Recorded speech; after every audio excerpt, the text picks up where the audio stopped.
د پیغمبر صلی الله علیه وسلم نه تپوس شو ای الناس اشد بلاء، په خلکو کې هغه کم خلک دي چې په هغوی سختې ډېرې راشي. دا ډېر قیمتي سوال دی. په خلکو کې هغه خلک کم یو دي چې په هغوی سختې ډېرې راشي. پیغمبر صلی الله علیه وسلم وتی الانبیاء، پیغمبرانو باندې سختې ډېرې راځي. په پیغمبرانو امتحانونه ډېر راځي. وجه دا ده چې الله د هغوی مقام ښه اوچتوي، درجې وله بلندوي، اجرونه وله ډېر ورکوي. ثم الامثل فالامثل، او بیا چې څوک څومره دې پیغمبرانو ته نږدې او بیا چې په هغوی پسې نږدې او په دې ترتیب باندې سختې راشي. معنی دا شو چې څومره یو سړی د پیغمبرانو په نقش قدم مضبوط رواني، دومره به په هغه باندې تکلیفونه راشي، امتحانونه به راشي. د پیغمبرانو خو الله درجات بلندوي او اوچتوي او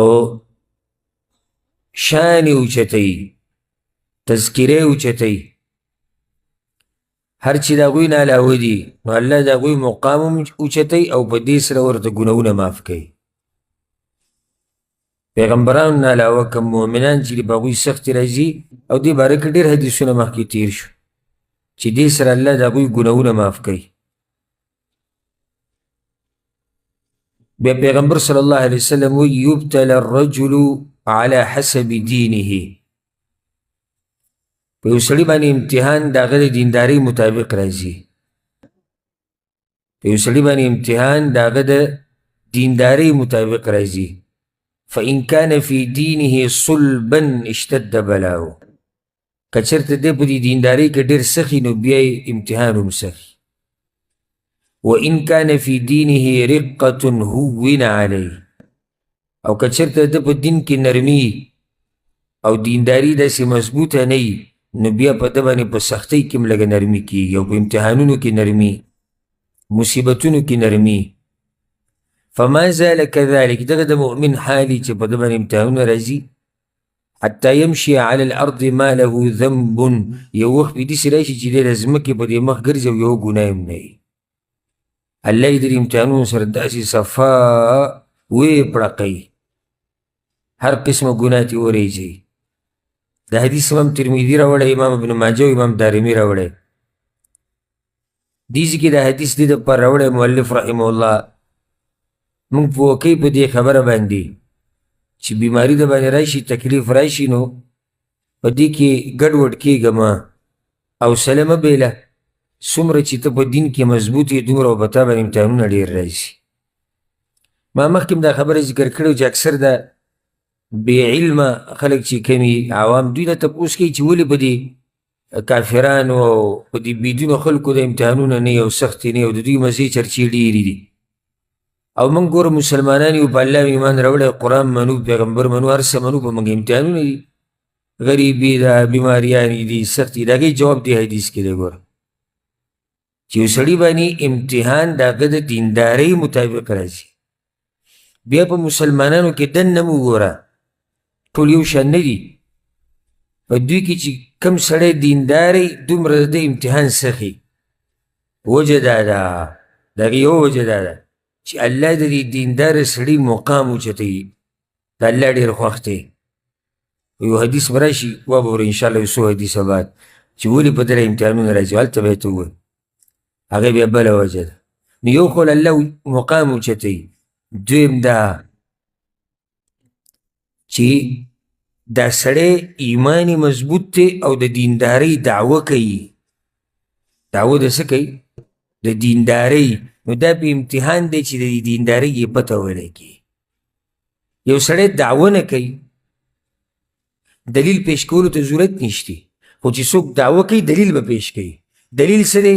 چې دی په دې امتحانونو کې صبر وکړي، دی په دې امتحانونو کې صبر وکړي، دی د الله نه ناامیده نه شي. که دی بیمار دی، که دی غریب دی، که دی فقیر دی، که دی هر څه دی، د ده نه الله نه هېرېږي. که ده باندې هر قسمه سخت راشي، د ده دینداري نه کمیږي، بلکې د ده دینداري ورځ تر ورځې زیاتېږي. او کم سړی چې تشه دعوه کوي، تشه دعوه، زه دیندار یم او زه داسې یم او زه دغه یم، نو د ده سره بیا دلیل نه وي چې کله پې امتحان راشي او سخته پې راشي هغه دینداري هر څه ترې پاتې شي. نو پوه شه چې دا سړی په خپله دعوه کې څه و، دروغجن و. احسب الناس ان یترکو ان یقولوا آمنا وهم لا یفتنون. الله وی ولې د خلکو څه ګمان دی چې دوی به په خوله ووایي چې موږ ایمان راوړی دی او زه به پې ازمیښتونه نه راولمه، زه به امتحانونه نه راولمه. امتحان خو راځي دی دپاره همدغه ایتونو کې الله مخکې وایي چې پته ولګي چې رښتینی څوک دی او دروغجن څوک دی، چې پته ولګي منافق څوک دی او مؤمن څوک دی. که چېرته دا امتحانونه او دا مصیبتونه نه وی نو موږ ټول ګورې د ښه دیندارۍ دعوه کوو. سم خیال دی؟ ټول ګورې موږ ځان کم نه حسابوو، هر یو ته چې تپوس وکړي وروي ځان څه درجه کې حسابوي، خو پته بیا په دې امتحانونو کې ولګي، پته بیا په سخته کې ولګي، پته بیا په دین کې قربانۍ دپاره، یعنې قرباني چې دی دین دپاره کومه کوي په هغې کې پته ولګي. د پیغمبر صلی الله علیه وسلم په مجلس کې یو بعض منافقان ناست او دا خبرې یې کولې، ارمان چې د جهاد د ایتونه نازل شوي، د جهاد اجازت میلاو شوې او د دې کافرانو دا سټونه مو ووایل. صحابه کرام چې کوم مؤمنانو هغوی به مو ویروي څه ناشنا ایمان دی دوی، ارمان د څه کوي؟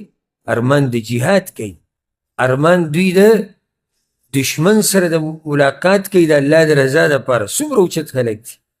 الله سورة التوبه او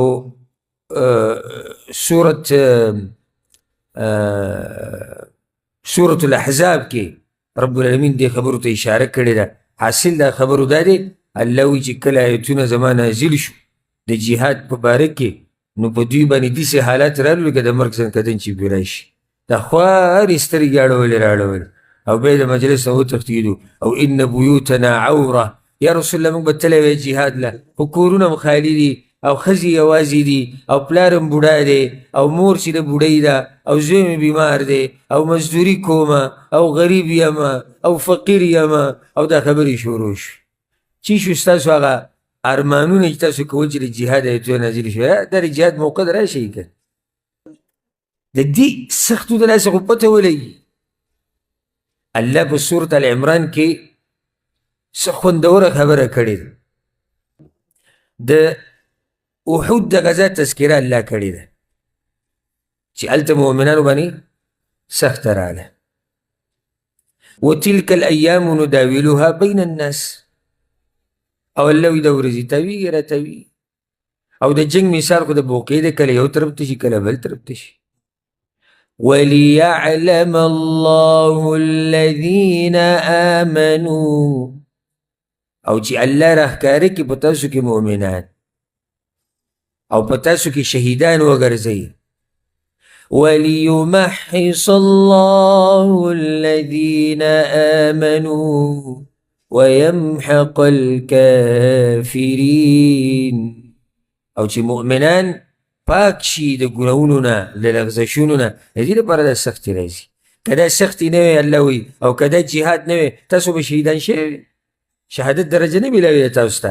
که دا سختي نه وی منافقان به تاسو نه جدا شوي. عبدالله ابن ابی ابن سلول چې دریم حصه لښکر د غزوه احد تلو کله چې روانو مؤمنانو د لارې نه راواپس کړو، خو د دې سختو د لاسه پته ولګېده که که چېرته دا سختې پکې نه وی او پوس پوس دین وی ولواګانې وی او مزې وی نو عبدالله بن ابی را واپس کېدو او پکې ناست. نو داسې په دې مؤمنانو کې مشتي مسلمانانو کې کمزوري مسلمانان چې بس لوی لوی خبرې به کوي، غټې غټې خبرې به کوي، خو چې کله عین موقع راشي نو بیا به ویې منلي یاره وایي چې الله سم مال راکړي که نه او ویې لګوي او بیا ول الله مال ورکړي. الله اکبر. او بیا دی وایي یاره وایي قرضې ډېرې وي او بس مسلې ډېرې وي او دا ډېر نو تا خو ارمانونه کول یاره چې بس دا بعضو دا ارمانونه کوو که نه تېر شوي کال کله چې هغه جوماتونه بند رمضان کې وی ارمان چې جوماتونه کولاو به تراویح به تهجد به دې کال نه کولاو دې کال نه کولاو کوم ځای کې هغه ارمانونه چې کول چغې وایي. دا امتحان نه دی او دا سخته. په دې کې د مؤمن دا صفته ولګي که نه، او د رښتیني او د دروغجن.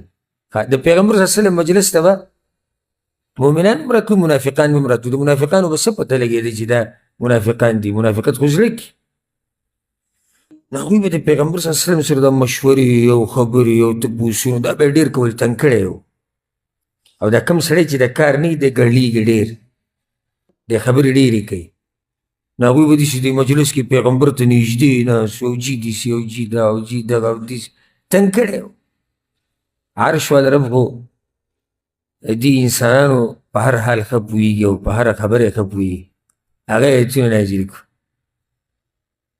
يا أيها الذين آمنوا إذا ناجيتم الرسول فقدموا بين يدي نجواكم صدقا.